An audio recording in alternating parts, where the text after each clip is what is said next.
ininom niya iyon sa isang lagukan. Wala pang 5 segundo ay nawalan siya ng malay sa sofa.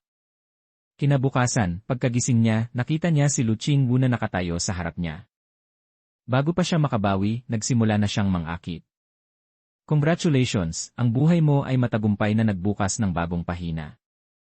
Hindi mo na kailangang magpanggap na inosente. Kaya lang, mahirap ang trabaho ng guro mo dito.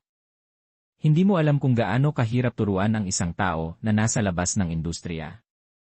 Galit niyang sinabi sa kanya na manahimik, tapos tumalikod siya at lumabas. Galit na galit si Se at nagtago siya sa may pinto para makinig.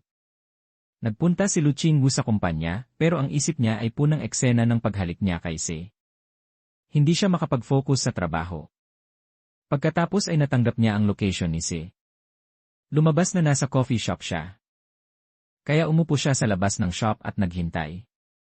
Naghintay siya hanggang dumilim at sa wakas nakita rin niya siya. Binanggit ni Lu Qingwu ang nangyari noong nakaraang gabi. Pero sinabi ni Ne na sinadya niyang lasingin siya at may masamang balak sa kanya. Agad na inilabas ni Lu Qingwu ang video noong gabing iyon. Nakita ni Nu ang lasing niyang sarili at sobrang nahiya siya. Wala na siyang nagawa kundi sabihin, itigil mo. Ikaw ay isang manipulative na babae. Sinabi niya, hindi mo pa rin naiintindihan.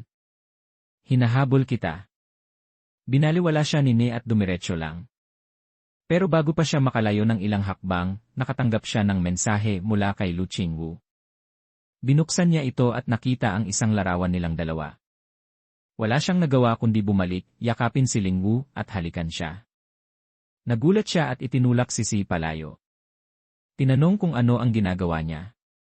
Sinabi niya sa kanya, iyan ang stamp para sa buong linggo. Kunin mo at bumalik ka na. Pagkatapos ay umalis siya.